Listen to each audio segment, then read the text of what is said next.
Buongiorno cari amici e benvenuti anche oggi a una piccola live splash del vostro magazine anziano.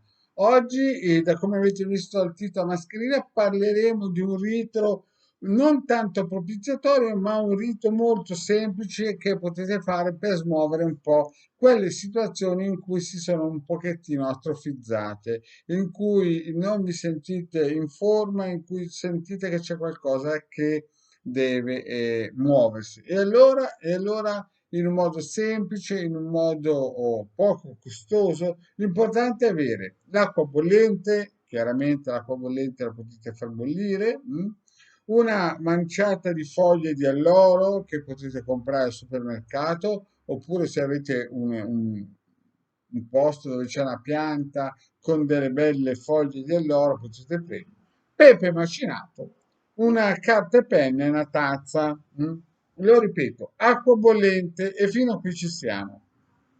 Un po' di foglie di alloro macinate, pepe macinato, carta e penna e una tazza. È molto semplice questo rito per smuovere le cose. Allora cosa fate? Prendete il vostro pezzo di carta. L'ideale sarebbe fare questo rito in luna crescente, perché dovete in un certo senso avere anche l'influsso benefico della luna.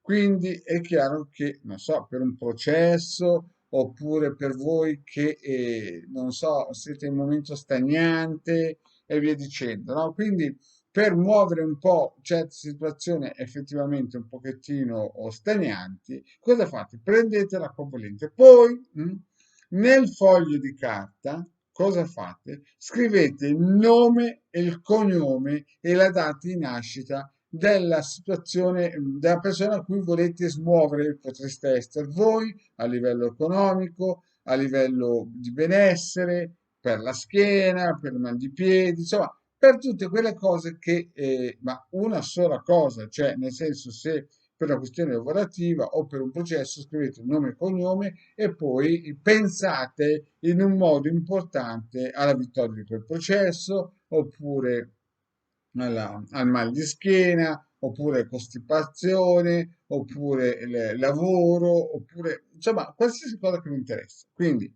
prendete l'acqua bollente, avete scritto su un pezzo di carta, l'ideale sarebbe un pezzo di carta che si avvicini alla carta pergamenata, però va bene anche la carta di cucina, un pezzo di foglio bianco. Prendete l'acqua bollente, mettete le foglie dell'oro macinate col pezzo di carta col nome che avete scritto dentro il, il bicchiere o la tazza e anche il pepe nero che serve per dare, pepe macinato chiaramente, per dare un po' di brio. Dopodiché lasciate macerare per almeno 3 giorni, luna crescente, lasciate macerare e poi cosa fate? Dopo 3 giorni andate con la vostra tazza in un campo, l'ideale sarebbe un campo vergine, un campo o in un bosco, insomma, certamente non giù nel gabinetto, ma dovete uscire all'aria aperta se siete vicino al mare, lontano dai cimiteri chiaramente, e deponete e mettete e fate scendere sul terreno il vostro intento, così che si unisca la natura e con la luna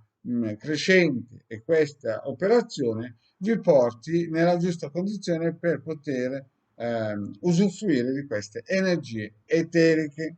Lo ripeto velocemente, acqua bollente, una manciata di foglie di alloro un po' macinate, un po' pepe macinato, carta e penna per scrivere sul vostro foglio il nome e data di nascita della persona a cui volete dare una piccola spinta, dare un aiuto, insomma, muovere qualcosina. E poi una tazza, la tazza è il contenitore, quindi mettete l'acqua bollente col foglio di carta con su scritto e le foglie dell'oro macinate e il pepe nero, mi raccomando, in luna crescente, così che usufruite anche della forza della luna.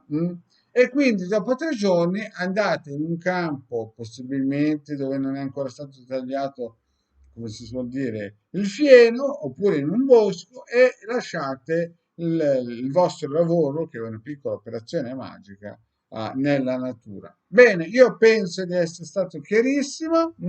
Vi ricordo che ogni lunedì sera alle 21:15 ci sono esibile della Hildegard nella nostra piattaforma StreamYard. Vi ricordo che il mercoledì alle 18 c'è il Marietto e il venerdì alle 21:15 c'è sempre la nostra Hildegard a disposizione in modo gratuito dalle 21:15 il nostro canale StreamYard. Bene, cari amici, grazie e alla prossima.